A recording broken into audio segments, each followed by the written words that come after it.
wabarakatuh. Innal hamdalillah nahmaduhu wa nasta'inuhu wa nastaghfiruh wa na'udzu billahi min syururi anfusina wa min sayyiati a'malina. Man yahdihillahu fala mudilla lahu wa man yudlil falan tajida lahu waliyyan mursyida. Asyhadu an la ilaha illallah wa la syarika lahu wa asyhadu anna Muhammadan abduhu wa rasuluh. Allahumma shalli wa sallim wa barik ala sayyidina Muhammad wa ala ali sayyidina Muhammad. Abdika wa nabiyika wa rasulika nabiyul ummi.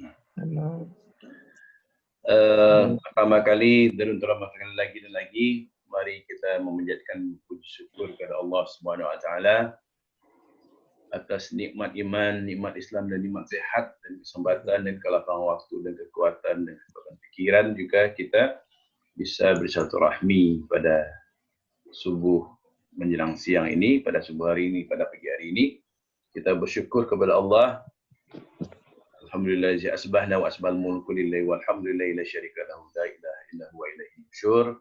Allah telah membangunkan kita. Kita bersyukur kepada Allah karena tidak ada makhluk-makhluknya yang tidak mendapatkan. Semua makhluk dari yang Allah ciptakan mendapat nikmat-nikmat dari Allah Subhanahu wa taala. Kita bersyukur kepada Allah yang atas segala nikmat-nikmatnya, yang nilai nikmat itu tidak bisa diuraikan oleh para pembicara, tidak bisa dihitung oleh para penghitung, yang atas rahmatnya tidak ada orang yang berputus asa, yang atas keampunannya tidak ada orang yang akan kehilangan harapan. Dialah Allah, Dia Allah yang menciptakan langit dan bumi. Dia dekat, lebih dekat kepada batang urat leher kita sendiri. Dia Maha Suci Allah dari 8 penjuru mata angin. Maha Suci Allah dari apa yang mereka lakukan. Maha Suci Allah dari apa yang mereka lakukan. Dialah Allah, Rabbuna wa Rabbukum. Ya Allah yang mencipta langit dan bumi, badi'us samawati wal ardh, menciptakan tanpa menentukan contoh dan pemikiran. Allah yang mengetahui seluruh gerakan-gerakan makhluknya. Walaupun sehelai pohon pun sehelai daun pun yang jatuh ke muka bumi, semuanya tidak luput dengan pengetahuan Allah Subhanahu wa taala. Kita bersyukur kepada Allah kita dilahirkan sebagai seorang mukmin, seorang muslim, karena ini adalah kurnia Allah yang paling besar. Salam mari kita sampaikan kepada junjungan kita baginda Nabi besar Muhammad sallallahu alaihi wasallam. Atas jasa-jasa beliau lah umat ini keluar dari alam kegelapan ke alam yang terang benderang, penuh dengan hidayah, penuh dengan taufik dari Allah Subhanahu wa taala. Atas jasa-jasa beliau lah umat ini dikenalkan kepada kalimat tauhid la ilaha illallah. Karena kalimat inilah beliau itu diutus, dan kepada kalimat inilah manusia itu diajak kepada kalimat thayyibah la ilaha illallah.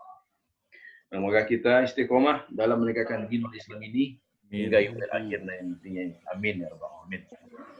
Saya sebenarnya merasa tersanjung ini dikasih kesempatan oleh Sahibul Bait, tuan rumah Pak Heri, dan juga keluarga besar dari Kasih 212 untuk menyampaikan sharing saja ya. Saya batasi dulu nih.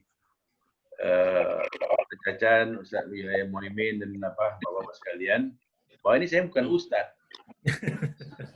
Dulu saya ada salah besar orang mengatakan saya ustaz. Saya ini lawyer. Saya ini pengurus masjid. Nah, itu dulu. Pengurus masjid yang sekarang lagi mengambil posisi di luar sudah berhenti sementara. Jadi orang menyebut saya ustaz. Nah, ketika orang menyebut saya ustaz, saya bersyukur ucapan itu untuk menjaga saya, supaya kelakuan saya tidak seperti tidak ustaz. Jadi kelakuan saya harus seperti dijaga. Orang menyebut saya ustaz, saya harus menjaga kelakuan saya. Orang menyebut saya haji, Pak Haji, saya bersyukur orang saya menyebut haji, supaya kelakuan saya seperti orang yang menghaji, bukan seperti orang ini Haji Tomat, pergi ke Mekah tobat, pulang kumat. Nah, seperti itu kan. Jadi saya bersyukur bahwa ini ucapan adalah doa. Nah, terkait dengan tema yang disampaikan kepada saya, bagaimana kita bersemangat menyambut Ramadan ini, ada baiknya saya sampaikan dan saya baca hadis yang panjang artinya saya tidak hafal matanya, yakni yang diriwayatkan dari Sayyidina Salman radhiyallahu anhu, yang berkata bahwa pada akhir bulan Sya'ban, baginda Rasulullah SAW berkhutbah kepada kami. Beliau bersabda, "Wahai manusia, telah dekat kepadamu bulan yang agung, yang lagi penuh dengan berkah. Bulan yang di dalamnya terdapat satu malam yang lebih baik daripada 1000 bulan. Bulan yang di dalamnya Allah Subhanahu wa taala menjadikan puasa sebagai fardu dan bangun malam atau salat tarawih sebagai sunnah. Barang siapa yang mendekatkan diri di dalamnya dengan beramal sunnah, maka pahalanya seperti orang yang beramal fardu pada bulan yang lain. Barang siapa yang beramal fardu di dalamnya, maka pahalanya seperti beramal 70 amalan fardu di bulan yang lain. Inilah bulan kesabaran dan pahala para adalah surga. Inilah bulan kasih sayang, bulan yang pada saat rezeki seorang mukmin ditambah. Barang siapa memberi makanan untuk berbuka kepada seorang yang berpuasa, maka itu menjadi ampunan bagi dosa-dosanya dan menjadi sebab selamat dari neraka dan mendapat pahala yang sama dengan orang yang berpuasa yang diberinya makan untuk berbuka tanpa mengurangi makanan atau mengurangi pahala orang itu sedikit pun. Mereka berkata, "Ya Allah, setiap kami tidak memiliki makanan untuk diberikan kepada orang yang berbuka puasa." Beliau bersabda, Allah Subhanahu wa taala memberi pahala ini kepada orang yang memberi makanan untuk berbuka puasa, meskipun sebutir korma, meskipun seteguk air atau seteguk susu, atau tidak harus sampai kenyang. Inilah bulan yang awalnya penuh rahmat, tengahnya penuh dengan ampunan, dan akhirnya adalah kebebasan dari api neraka. Barang siapa yang meringankan beban hamba sahayanya atau juga pembantunya pada bulan itu, maka Allah Subhanahu wa taala akan mengampuninya dan membebaskannya dari api neraka. Perbanyaklah 4 amalan pada bulan itu. 2 di antaranya meridhakan Rabbmu, dan 2 lainnya pasti kamu memerlukannya. Adapun 2 perkara yang kamu dengan meridhakan Rabbmu di sisimu adalah bersaksi bahwa tiada Tuhan yang berhak disembah selain Allah Subhanahu wa taala, dan memperbanyak mohon ampun kepadanya, mohon ampunannya. 2 perkara yang pasti kamu memerlukan adalah memohon surga kepada Allah Subhanahu wa taala dan berlindung kepadanya dari api neraka.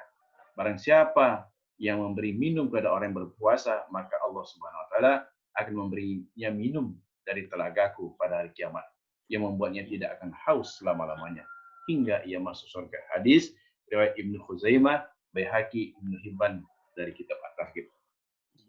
Ini hadis sangat panjang sekali, saya tidak hafal matanya, mungkin ada ustadz yang hafal matan hadis ini, walaupun diketengahkan bahwa menurut ahli hadis sebagian hadis ini hadisnya dhaif, namun saya meyakini matan hadis ini karena hadis ini luar biasa isinya.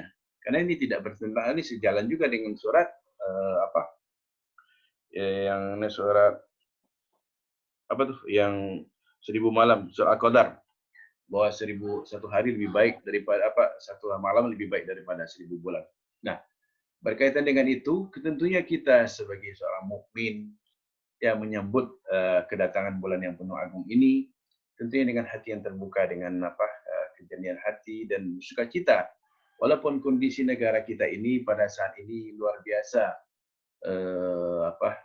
prihatinnya dengan wabah yang semakin hari semakin tidak terkendali kelihatannya, dan kita tetap optimis bahwa Allah Subhanahu wa taala akan memberikan pertolongannya kepada umat ini. Amin. Allah akan mengangkat musibah ini. Dan di samping itu, kita tidak boleh berputus asa juga atas rahmat yang Allah akan turunkan kepada kita nantinya. Karena dengan begitu, hakul yakinnya kita kepada pertolongan Allah itu sendiri, itulah modal yang amat kuat sebagai bukti dari mantapnya tauhidnya kita kepada Allah Subhanahu wa taala. Nah, terkait dengan itu, saya juga ingin menyampaikan bahwa apa relevansinya berbagi pada bulan puasa ini. Nah, perkenankan saya memberikan contoh seperti ini. Ada seorang kalangan jet set di Jakarta. Dahulu, sahabat saya seorang jet set di Jakarta. Dia suka berbagi. Pada malam, hampir setiap malam. Kerjaannya adalah dia deal dengan hotel-hotel berbintang 5 di Jakarta ini. Dealnya itu adalah makanan roti-roti yang tersisa di hotel-hotel berbintang, dia deal dengan manajernya supaya jangan dibuang. Dia ambil, terus dia bagikan kepada kaum-kaum duafa di di bawah-bawah jembatan atau tempat-tempat yang perlu makan lah, orang-orang yang jarang-jarang makan enak segala macam. Itu hobinya setiap malam.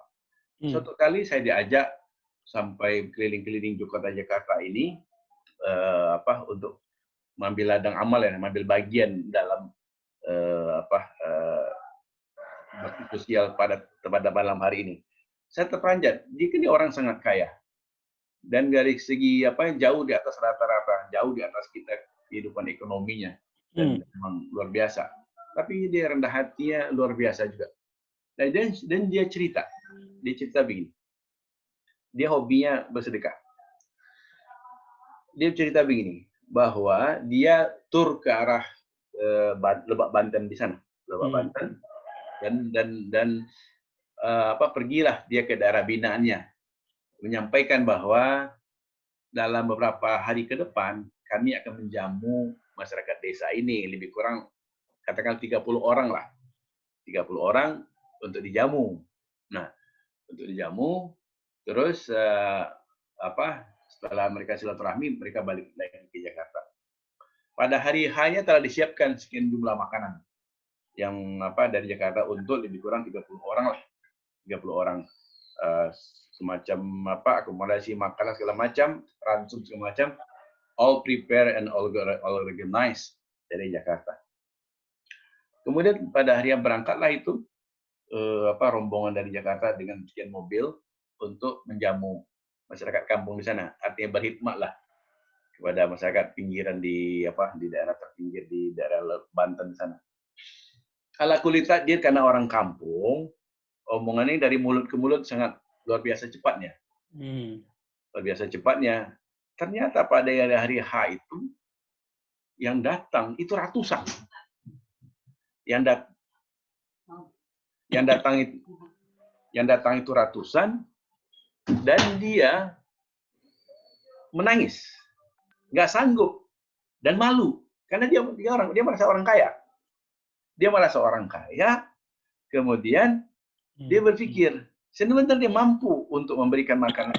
Ratusan orang datang karena berita itu spreadingnya luar biasa cepatnya di kampung, dan orang datang ratusan, dan dia malu dan dia akhirnya stres. Akhirnya dia pergi ke suatu pojok dari tempatnya itu, dia berdoa kepada Allah. Ya Allah, aku ini miskin. Aku tidak ada apa-apanya, ya Allah. Mohonlah pertolonganmu, ya Allah. Ala kulli haal terjadi keajaiban yang luar biasa. Itu sayur asam yang dibawa dari Jakarta, ayam goreng yang dibawa Jakarta, makanan kentang segala macam yang dibawa Jakarta. Itu tidak habis sampai ratusan orang tadi makan semua. Bayangin, itu pertolongan Allah Subhanahu wa taala dari asbab sukanya bersedekah. Jadi ghaibiyah, nusrah ghaibiyah dia terima on the spot, kontan diterima oleh dia. Jadi dia ceritakan sampai sayur asam itu habis, sampai ratusan orang itu makan, nasinya di atas cambung cambung nasi namanya nampan nasi itu bertambah terus, dia tidak tahu tuh nasi itu dari mana. Padahal itu hanya buat 30 orang. Yang makan ratusan. Nah, ala kulli tadi akhir cerita itu diceritakan kepada saya bahwa kita ini miskin itu tidak ada apa-apanya. Yang kaya itu adalah Allah yang Maha Kaya. Jadi berbagai dari cerita ini, saya ingin menyampaikan, mengajak diri saya terutama bahwa berbagi dengan semangat Ramadan ini harus kita tumbuh kembangkan. Yakni kita mengikuti baginda Rasulullah SAW. Yakni Rasulullah SAW pada bulan Ramadan ini murahnya seperti angin. Murahnya seperti angin artinya berbaginya luar biasa. Nah, kita memang kadang-kadang yakin kepada makhluk, tidak yakin kepada Sang Khalik. Artinya begini, kalau seandainya kita punya gaji pendapatan satu bulan itu 10 juta misalnya, ya kan? Kita yakin bahwa yang menghidupkan kita itu dari bulan ke bulan gaji 10 juta tadi. Padahal itu salah. Kalau yang hidup kan gaji 10 juta, 10 juta, apa, 10 juta berarti kan kalau seandainya kurang dari 10 juta berarti kita nggak hidup. Bagaimana dengan orang tukang pemulung itu yang dapat cuma 700.000 sebulan atau 400.000 sebulan dengan hasil pulungannya, kan begitu. Jadi keyakinan seperti ini bahwa nusrah ghaibiyah, semakin banyak kita bersedekah, semakin banyak kita berbagi kepada sesama, apalagi dalam hitungan jam ke depan, kita ini akan kedatangan tamu yang agung tadi, tamu yang Ramadan. Nah, kita ghirah kita terhadap agama ini untuk semangat berbagi, kita harus kembangkan dan luar biasa. Dan jangan berhitung kepada Allah Subhanahu wa taala, karena kalau kita berhitung, Allah pun akan berhitung. Biarlah Allah yang akan membalas dengan balasan yang tanpa batas nantinya, dengan balasan yang tidak bisa kita bayangkan betapa di sisi Allah luar biasa kebaikan, luar biasa pahala yang Allah janjikan. Saya sering berpikir, sering berhitung karena mungkin kebiasaan saya orang Padang ya, sering berhitung ini dan itu segala macam. Tapi kalau dihitung-hitung, ternyata kalkulasi Allah luar biasa, lebih tinggi dari kalkulasi matematika. Contohnya dalam sholat jemaah saja.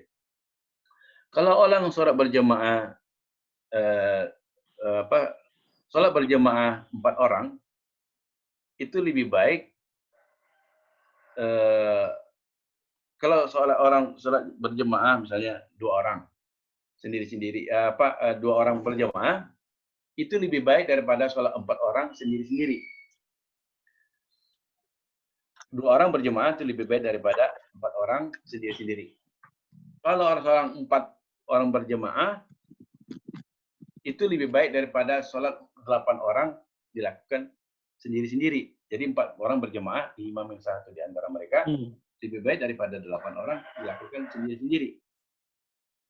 Ketika orang sholat 8 orang berjemaah, kalau dihitungan kan logikanya, logika matematika kan berarti kan 16 nih.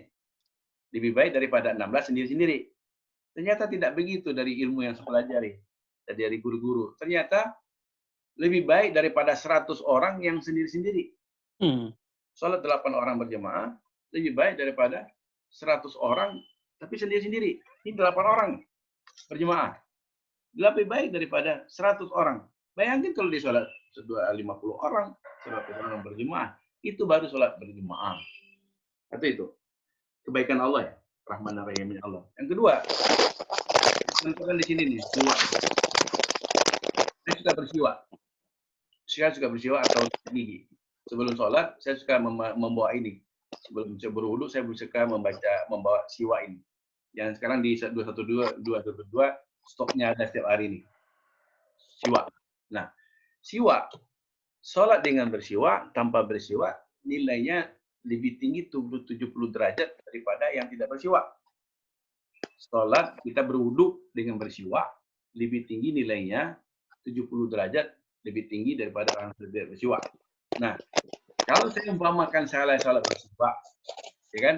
Saya bersiwa, kemudian saya sholat berjamaah, itu kan dilipat gandakannya lagi 70 kali, ya kan? 70 kali kali 27 dapat 1890 kali lebih tinggi.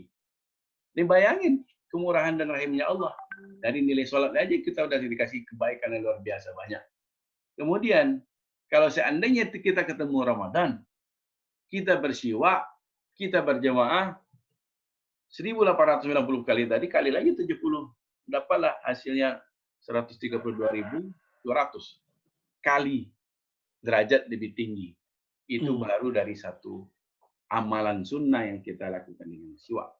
Nah, ini amalan untuk infiradi, untuk diri sendiri. Kalau kita berbagi kepada orang, hakul yakin hamba yang fakir ini balasan di sisi Allah sangat tinggi. Dan itu impamakan saya nggak hafal ayatnya, saya dengan Al-Quran saya lupa. Tapi pesannya begini, yakni ketika seseorang itu berbuat kebaikan, maka satu kebaikan itu menumbuhkan satu batang. Satu batang menumbuhkan 7 tangkai. Satu tangkai mengeluarkan menghasilkan masing-masing satu tangkai 100 butir. Berarti kan 700 kebaikan. Kalau seandainya seorang itu berbuat bersedekah, berbagi 1 juta dalam bentuk sembako dan segala macamnya, tentunya Allah akan lipat gandakan sampai 700 juta kali. Ini catatan mata-mata mencari ridha kepada Allah Subhanahu wa taala. Nah, kalau ditarik benang merah dari hadis yang saya bacakan tadi, mafhumnya saya bacakan tadi, amalan itu wajib sholat, misalnya satu sholat ini dilipat gandakan 70 kali lagi. Kalau saya tarik benang merah, benang hukum dari hadis tadi, ini pemahaman saya sendiri, mungkin mohon dikoreksi saya melipatkan gandakan kali. Buat 70 dikali lagi 700. 70 kali 700 juta. Karena dianggap kita bersedekah dari 1 juta pada bulan Ramadan. Saya beryakin Allah balas 700 juta kali lagi 70. 70 kali 7 berarti 4,9 miliar.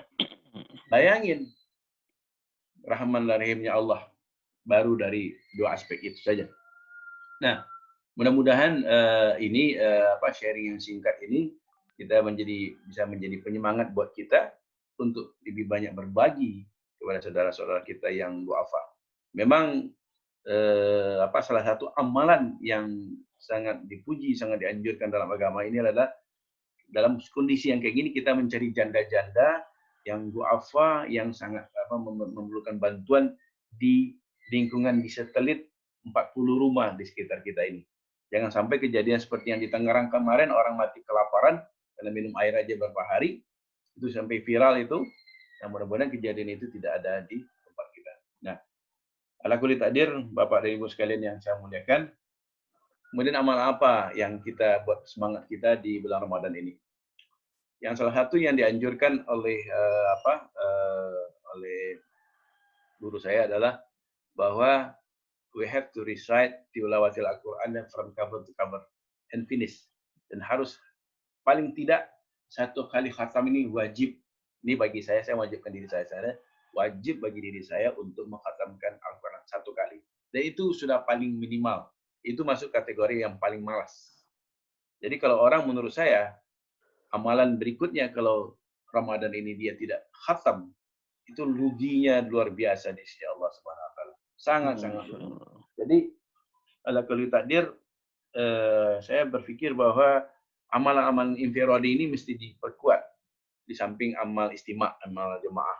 Nah, kenapa demikian? Karena ketika kita memasuki bulan Rajab yang kemarin, Allahumma barik fi Rajaba wa Sya'bana wa balikna ila Ramadan. Ketika orang berdoa seperti itu, insya Allah ketika kita memasuki Ramadan nanti hari Jumat, insya Allah berarti doa kita diijabah, dikabul oleh Allah Subhanahu wa taala. Dan preparation ini ketika bulan Rajab menanam, bulan Sya'ban itu menjaga, dan bulan Ramadan ini memanen. Amal-amalan kita panen. Artinya dalam arti kita luar biasakan ghirah ini. Nah, salah satu guru saya juga menyampaikan begini, bahwa ketika nanti bulan awal memasuki bulan awal Ramadan, itu kalau qiraat Al-Qur'annya malam pertama itu ternyata bukan 1 juz katanya. Dia malam pertama Ramadan itu dari Al-Fatihah menyelesaikan sampai akhir surah Al-Baqarah. Pada malam kedua Al-Fatihah sampai akhir surah Al-Imran. Malam ketiga Al-Fatihah sampai surat Al-Maidah. Dan begitu seterusnya. Jadi ala kulli takdir, amalan-amalan seperti ini adalah satu penguat buat kita untuk semakin ghirah kita harus menambah. Baik kita untuk amalan kita secara pribadi maupun untuk berbagi kepada orang. Makanya sederhana adalah bahwa saya kan pendapatan saya kan pas-pasan juga pada bulan ini. Untuk dari bulan ini saya belum tentu, apalagi kita di lockdown segala macam. Kalau kita khawatir dengan begitu, kita akan stres sendiri. Yakinlah bahwa Allah akan memberikan pertolongan dari pintu yang tidak diduga. Satu kali saya pernah sharing juga dengan salah satu jemaah di keluarga besar Durun Sawit. Di Durun Sawit, bahwa saya katakan bahwa pada saat tertentu memang kita bukannya tidak punya cash money, tapi ada saat tertentu juga ada cash money yang shortage, dan itu istri saya menyarankan Bang, perbanyaklah sedekah, perbanyaklah berbagi. Nah, dan dalam posisi yang shortage, pilihan ini memang kalau kamu takut fakir, kata Rasulullah, maka berniagalah dengan Allah dengan bersedekah. Sedekah. Akhirnya ketika posisi shortage itu, sampai saya katakan saya terus terang, mungkin hanya pelajaran dan juga beriktibar buat yang lainnya. Sampai saya katakan bahwa saldo saya itu sampai cuma 90.000, 200.000 di ATM. Sampai sebegitu keadaannya. Bukannya kita nggak ada aset, tapi dalam bentuk cash money sampai segitu. Sampai saya perlu loan dari pihak ketiga.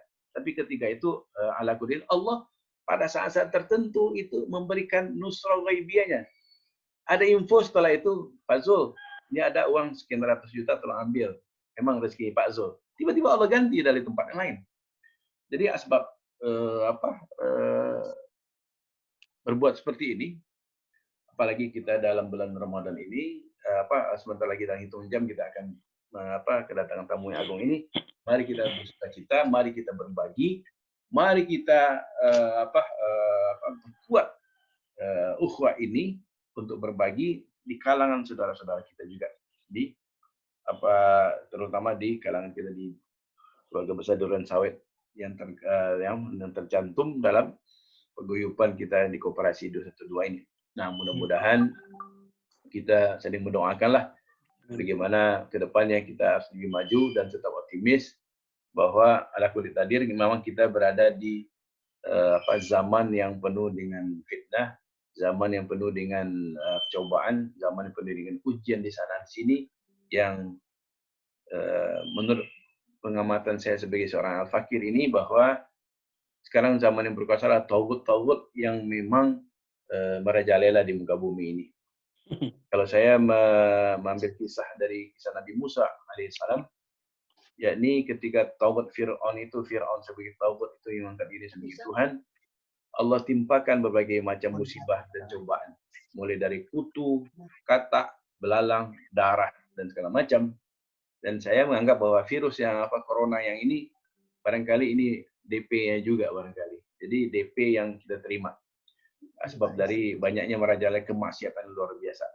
Dari penelitian saya, riset saya yang sederhana aja, bahwa di seluruh muka bumi ini negara yang mensahkan pernikahan sesama jenis itu lebih kurang 21 negara. Mungkin catatan tarikh sudah 26 negara. Dari Amerika, Kanada, Amerika Latin, Afrika Selatan, Australia, Selandia Baru, Eropa, Barat mayoritas. Dan hebatnya Rusia itu tidak termasuk negara yang melegalisasi LGBT. Dan sekarang jumlahnya 26 negara. Barangkali corona ini DP. Dan Italia adalah termasuk mensahkan LGBT. Termasuk Prancis dan Spanyol. Jadi walau alam apakah ini ada tahapan-tahapan musibah yang akan kita lalui ke depannya, seperti tahapan yang diterima the price oleh Fir'aun dan pengikutnya, walau alam bisawab. Tapi setelah itu kita bersyukur kepada Allah, kita mesti taubat dan kita kembali kepada Allah agar kita umat ini diselamatkan oleh Allah Subhanahu wa taala, iman dan Islamnya, dan keluarga dan anak cucu keturunan kita nantinya Allah selamatkan pula dari bencana-bencana yang semakin menimpa. Jadi ini Bapak dan Ibu sekalian, Ustaz sekalian, para hujat sekalian yang bisa saya sharing pada pagi hari ini. Saya batasi sekali lagi bahwa saya bukan Ustaz, saya bukan angku, saya bukan kiai, saya bukan dai, tapi saya mencoba sharing-sharing saja. Apa yang bisa saya sampaikan. Yang benar itu dari Allah, yang salah dari diri saya sendiri.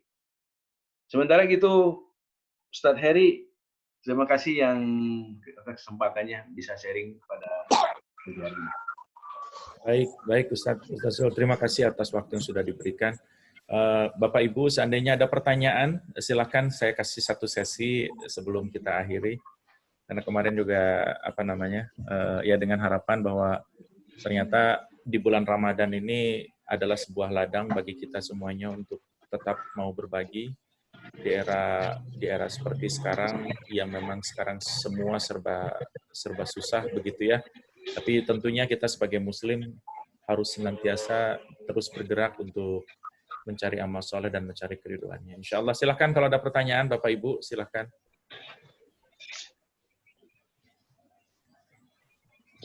Ustaz Cacan belum ada yang bertanya nih Ustaz. Silahkan kalau Pak Cacan ada pertanyaan atau ada mau nambahkan, silahkan Ustaz. Baik, Assalamualaikum warahmatullahi wabarakatuh. Waalaikumsalam. Waalaikumsalam warahmatullahi wabarakatuh. Kajian kita hari ini memang sangat luar biasa sekali. Karena memang di saat musibah datang seperti ini, ada orang yang panik. Dan saya dibagi dua panik ini. Panik karena memang awalnya diinformasikan tidak sampai ke Indonesia, tapi ternyata akhirnya datang juga ke Indonesia. Apalagi yang sekarang dunia semuanya paniknya jadi berjamaah. Ya. Tapi yang kedua, panik yang kedua ini adalah ada orang-orang yang tidak punya akses kemana-mana dan di rumah pun serba terbatas. Dan di situ pasti kematian akan mendekati kepada diri mereka. Nah, yang saya khawatirkan adalah mereka dalam kondisi fakir, tidak bisa berusaha, makannya tidak sangat terbatas, itu akan mendekatkan diri kepada kekufuran. Nah, maka kewajiban kita lah yang dana sedikit berlebih untuk bisa berbagi dengan saudara-saudara kita. Saya senang sekali yang di Ustadz Jul tadi diilustrasikan, yang bisa seperti itu. Ada tambahan agar termotivasi bagi kita. Ini hadisnya dari Imam Baihaqi.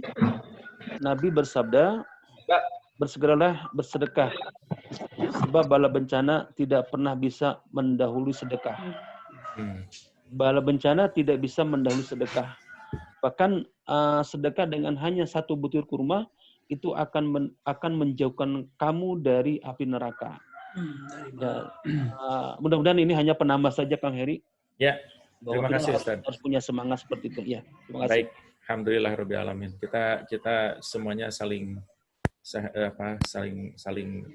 memperbanyak tausiah seperti ini. Tentu kita ingat dengan surat Al-Asr sebagai salah satu surat yang Masya Allah kita selalu diingatkan bahwa kita ini semuanya merugi, kecuali orang-orang yang saling menasihati dan saling menegur kebaikan. Insya Allah. Kalau tidak ada lagi pertanyaan, saya sampaikan terima kasih buat Bang Zul, Syekh Zul, karena nggak mau disebut Ustadz katanya beliau. Jadi, Ustaz Heri, ya. Saya ingin sharing aja sedikit bahwa silakan lanjutkan. Lupa saya tadi bahwa berkaitan dengan corona ini. Iya, betul. Ya. Jadi salah satu yang saya baca dan saya pelajari setelah dapat ilmunya.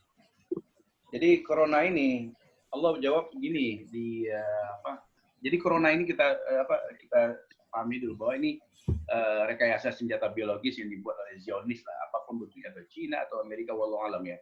Tapi Al-Quran menjelaskan bahwa bagaimana kita terhijab, terlindungi dari corona ini. Nah, jawabannya itu saya temukan di surah 17, surat Al-Isra ayat 45, yakni Bismillahirrahmanirrahim. Wa idza qara'na al-Qur'ana ja'alna bainaka wa bainal ladina la yu'minuna bil akhirati hijaban mastura. Artinya, dan apabila engkau Muhammad membaca Al-Qur'an, kami adakan suatu dinding yang tidak terlihat antara engkau dan orang-orang yang tidak beriman pada kehidupan akhirat. Jadi kalau kita membaca Al-Quran one day one juz, akurat akan paling tidak kita 10 ayat per hari, itu paling minimal, ya kan? Satu juz itu udah paling bagus lebih kita istiqomah. Saya yakin orang yang istiqomah dengan begini, Allah akan lindungi dia dari musibah apapun. Masya Allah. Karena ada hijab yang Allah bangun antara dirinya. Amin. Jadi hijaban masturah, hijab yang tidak terlihat. Jadi orang misalnya kalau gini dia istiqomah dengan diri, hijab itu otomatis. Tapi itu tidak terlihat. Nah, itulah Allah memberikan ilmunya. Yang saya dapat ilmunya dari guru saya, dari Sheikh Imran Nazar Hussein dari di Amerika Latin. Masya Allah. Dan ini saya terperangah juga. yang membacakan ayat ini, Anda baca Al-Quran itu sering-sering, Anda akan dihijab oleh Allah dari dengan hijab dengan orang yang tidak beriman kepada hari akhirat. Kita kan tahu sendiri bahwa di Wuhan itu kan China ini kan adalah orang yang ateis. Banyak ateis yang tidak beriman kepada Tuhan. Setelah mati di dunia akhirat adanya ke dunia kebangkitan segala macam hari kebangkitan. Mereka tidak percaya. Hijab Allah akan ciptakan antara kita dengan kaum yang seperti itu. Nah, mudah-mudahan kita terhijab, kita terlindungi dari musibah corona ini, keluarga dan kita. Dan solusinya adalah qira'at Al-Quran mesti kita hidupkan di dalam situasi lockdown ini, terutama tiada hari tanpa membaca Al-Quran di rumah. Begitu. Itu solusi salah satu tips ya, Ustaz, tips ya. Tips terakhir yang saya sampaikan. Jazakallah khair. Terima kasih banyak atas tipsnya yang insya Allah saya yakin kita semuanya mengamalkan untuk membaca Quran setiap hari. Itu baik sekali. Tadi pas awal-awal juga Ustaz Zul menyampaikan bahwa Al-Quran sebagai sumber referensi umat Islam harus terus kita tegakkan. Sekali lagi, jazakallah khairan katsira buat Bang Zul, buat Syekh Zul.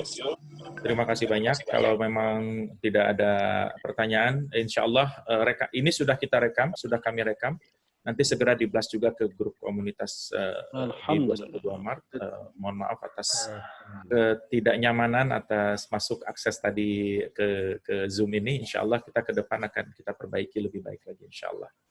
Jangan bosan-bosan ya Ustaz Zul, nanti kita akan ada lagi mengundang Antum untuk sharing lagi di sini, insya Allah. Sebenarnya saya kalau boleh sharing sedikit, kalau tupoksi saya lebih cenderung menganalisa fenomena akhir zaman. Akhir zaman, insya Allah. Menarik itu Ustaz. Nah. Kita akan ada sesi untuk itu juga, menarik untuk nanti di kajian Ramadan, insya Allah. Insya Allah. Baik. Ustaz Hasan, sambil diinformasikan, insya Allah minggu depan Ustaz Zul dan semuanya jemaah sekalian nanti akan hadir Dr. Muhammad Fahri ya. Oh iya. Dia adalah Dewan Syariah Koperasi Syariah Berkah Durian Sawit.